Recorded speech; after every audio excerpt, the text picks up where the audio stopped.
लेला हो चिलमवा। ई कवन है बम चोकराता और काहे इतना हल्ला करता। रुका रुका ए बम हम देखत तानी।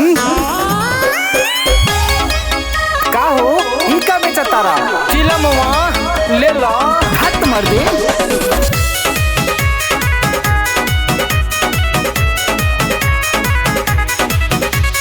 बोल बम बम बम बम बम बोल बम बम जय शिव बोल बम बम बम बम बम बोल बम बम जय शिव। काल्हे निकलली हका के तैयारी, सुइया चढ़ाई दिहलस हालत बिगाड़ी। म्यूजिक बाय शिवम जी। काल्हे निकलली हका के तैयारी, सुइया चढ़ाई दिहलस हालत बिगाड़ी। जवन बहारे पसंद दन कान लेला, आवाही बाम चिलम लेला। आवाई बम चिलम लेला। आवाही बाम चिलम लेला। आवाई बम चिलम लेला। ए बम कैसे बहो? लमका की छोटका? लमका 2 रुपया और छोटका वो 2 रुपया। कहाँ से लियाइल बड़ा? लमका की छोटका लमका भाठी से और छोटका वो भाठिए से। अच्छा ई जरी कैसे? लमका की छोटका लमका कंडी से और छोटका वो कंडिए से। 10 सारे जब दोनों कंडिये जरी का छोटका बड़का के लिए बड़े रे।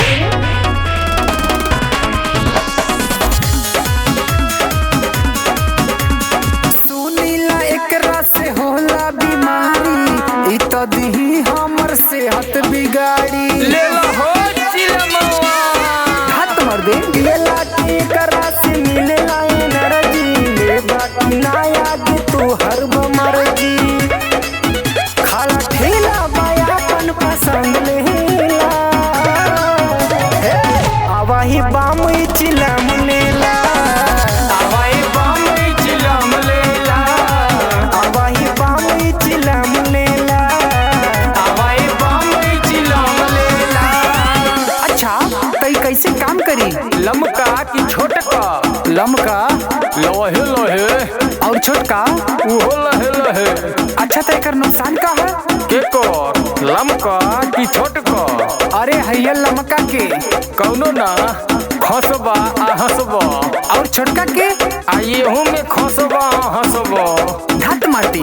जब दोनों में नुकसान है बा तो इनमें फायदा का बा?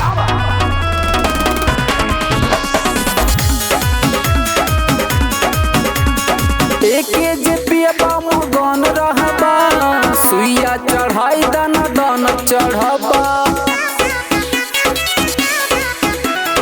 ई हउए सुना भुला के पसंद हो, एही से हैंडल करे ले त्रिभुवन हो। चाहे तू है विचार दर्जन लेला, आवाही बाम चिलम लेला।